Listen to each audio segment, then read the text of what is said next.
Es curioso que a veces la realidad es tan compleja que ni la mente de un niño, con su torrente de imaginación, llega a abarcar. Algo así debió de pensar Sergio Leone, que en su infancia creía que su padre inventó el cine, pero que jamás pudo intuir que él sería el que inventaría una nueva forma de entenderlo. En 1929 nacía en Roma, hijo de Vincenzo, un director de cine mudo y de una actriz cinematográfica llamada Edwige. Sergio Leone, con tales precedentes, era inevitable que se terminara dedicando al mundo cinematográfico.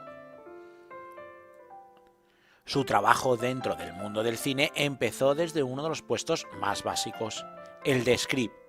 Pero Sergio siempre andaba haciendo cosas, moviéndose por los rodajes, hasta que consiguió ser ayudante de dirección, con Mario Soldati.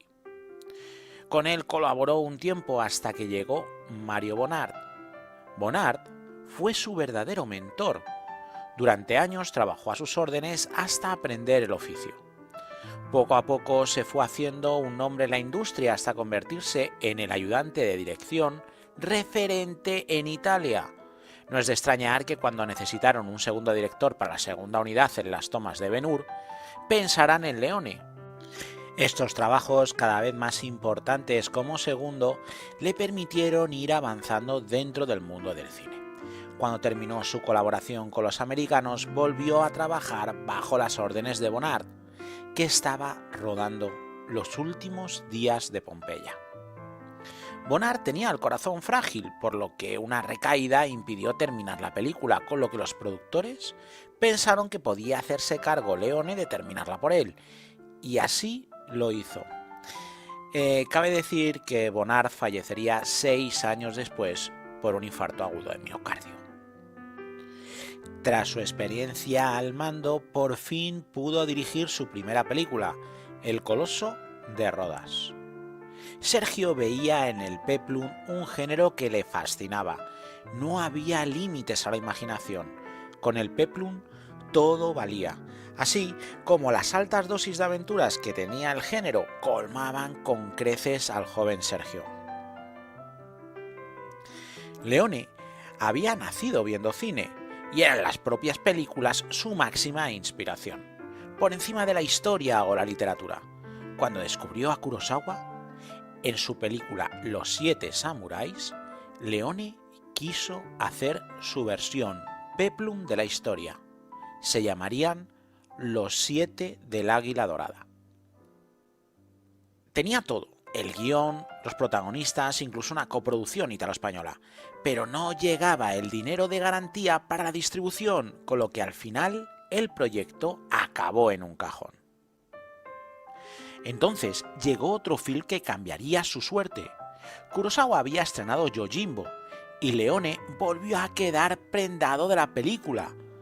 Él veía un western, una película de vaqueros en vez de samuráis, y esta vez se embarcó a rodar el film, sin un duro, con fondos propios llegó a Almería. El rodaje era tan precario que no tenían ni catering para los actores, con lo que ellos tenían que pagarse de su propio bolsillo la comida. Y así empezó el rodaje en Almería de Por un puñado de dólares. La cosa no pintaba nada bien, se estaba haciendo un film sin un presupuesto mínimo. Pero la suerte la tuvo de cara a Leone, porque coincidió en Almería con otro director italiano, Marcello Baldi, que estaba rodando Saúl y David. Este tuvo que regalarle dinamita para hacer su explosión, y también le prestó a su artificiero y 2 cámaras para poder rodar la explosión de diferentes ángulos de vista, porque solo tenía una única unidad. El resto es historia. La película fue toda una revolución, la gente hacía cola en los cines para poder verla. El revuelo llegó a Estados Unidos, donde los propios americanos iban en masa a ver una italianada que narraba su historia fundacional. Y la cosa, fuera parte de todas apuestas, funcionó. Leone no se basaba en la historia ni en las leyendas del oeste americano, sino que se basaba en lo que a él más le gustaba de las películas de vaqueros. Su visión deformada de la visión de otros hizo que el western se quitara el olor a rancio. la moralidad y la losa de los clásicos. En este nuevo western la línea entre buenos y malos era muy fina. Su falta de moralidad y su violencia enganchó con la juventud, que había dado de lado a las películas de Ford, Walsh o Hawks. Y fue así como el spaghetti western nació como lo conocemos. Cuidado, no el Euro-Western, que este casi está desde el principio de que se hizo cine, sino el nuevo formato creado por Leone. Este éxito hizo que ocurrieran dos cosas: que el resto de directores italianos, que hasta entonces hacían peplum, se pasaran a hacer películas de vaqueros. Y segundo, y más perjudicial para Leone, es que la película llegó a ojos de los japoneses, que pusieron una demanda de plagio a Leone, que obviamente ganaron. Al final, un acuerdo entre los productores se saldó con la distribución de los nipones de la película para toda Asia de forma gratuita. Tras aquel inesperado éxito, Leone se enfrentó a su segundo western, intentando repetir el éxito del primero. Y a fe que lo consiguió, con La muerte tenía un precio. Y con El bueno, el feo y el malo, cerró así su trilogía del dólar. Tras 3 éxitos consecutivos, Leone era ya una leyenda dentro del cine universal. Los actores querían trabajar con él, las productoras querían financiar cualquier presupuesto que les diera, pero lejos de quitar presión al bueno de Sergio, esta necesidad de hacer algo cada vez más grande, más impresionante y con mayor éxito, le superaba. Sus nervios en el rodaje eran míticos. En Hasta que llegó su hora, el rodaje llegó a extremos insospechados por la presión. Mientras más rodaba, más crecía la inseguridad, así que repetía planos y planos, pero donde su trabajo llegó a lo enfermizo era en la mesa de montaje. Casi un año dando forma a una de las películas más bellas y crueles del cine, un western que hablaba del fin de todos los western, la llegada del ferrocarril que llevaba la sociedad y la civilización a los lugares salvajes del oeste americano. Para decir que cuentan que el día que cerró por fin la película fue un día antes del estreno y que se marchó sin estar contento, sin ni siquiera despedirse del equipo. Esto marca el nivel de estrés que sufría. Esta presión de Leone la imitó Rod Steiger en una improvisada interpretación en Agáchate maldito, donde movías las manos quitándose la presión, de la misma forma que hacía Sergio Leone en el rodaje. Esta broma le gustó mucho a Sergio, que la incorporó en el metraje final del film y que aún puedes verla. Leone había rodado Agáchate maldito mientras preparaba la producción de su película más ambiciosa hasta ese momento, Érase una vez en América. Leone había pedido a Grimaldi que se hiciera con los derechos de la novela de Harry Gray, donde se basaba todo el inicio del film. Mientras que rodaba Agáchate maldito, todo su equipo se estaba documentando en Nueva York para hacer la película. Meses de trabajo, de localizaciones, de búsqueda de fotos en archivos, para que cuando llegara el momento estuvieran todos preparados.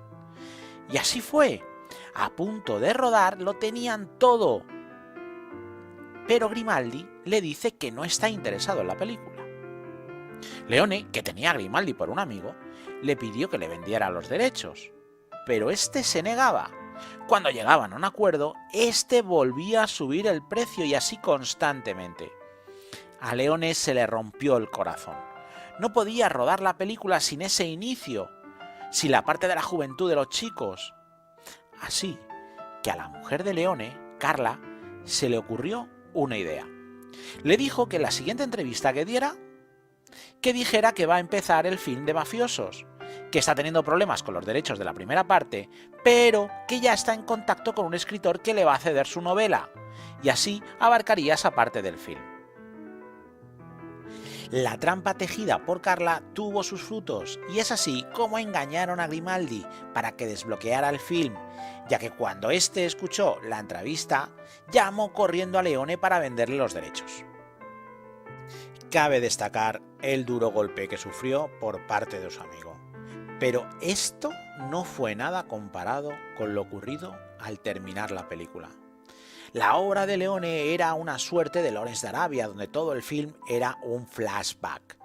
Aunque a diferencia de la obra inmortal de Lynn, aquí las idas y venidas en 3 décadas diferentes eran constantes, creando una obra maravillosamente caleidoscópica, rica, compleja y llena de matices. Pero los productores estadounidenses no lo entendieron así y para que la versión americana fuera más sencilla para su público, remontaron el film quitando todos los flashbacks y remontándola en orden temporal.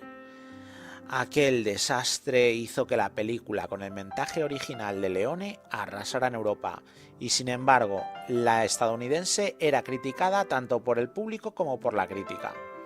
Eso hizo que Leone se metiera en litigios contra los productores y al final no pudiera rodar en Leningrado. Una cosa que no todo el mundo sabe es que antes de hacer Leningrado, Leone tenía preparado otro western, en este caso sobre la guerra civil y cómo los potentados se libraban de ir a la guerra pagando a otros para que fueran en su lugar. Por cierto, esta película hubiera sido maravillosa. Pues bien, toda esta idea le vino por 2 llamadas, una de Richard Gere, que le comentó por teléfono que para su siguiente western, que contara con él sea como sea. Y la segunda por Mike Rourke, que en aquellos entonces era el chico prodigio de Hollywood. Pero bueno, nada de eso fue posible porque en 1989, a la edad de 60 años, Sergio Leone moriría de infarto agudo de miocardio, al igual que su mentor, Mario Bonnard. Espero que su cine llegue a todo el mundo, su calidad, su obra, su manera de ver el cine que era única. El padre del spaghetti western, figura fundamental para entender el cine, os haya llegado y que consiga que alguno de vosotros que no habéis visto nunca a Leone lo veáis y lo veáis con los ojos que se mira a un maestro. Y te voy a dejar en esta pantalla las reseñas de sus obras más míticas hasta que llegó su hora y Eras una vez en América.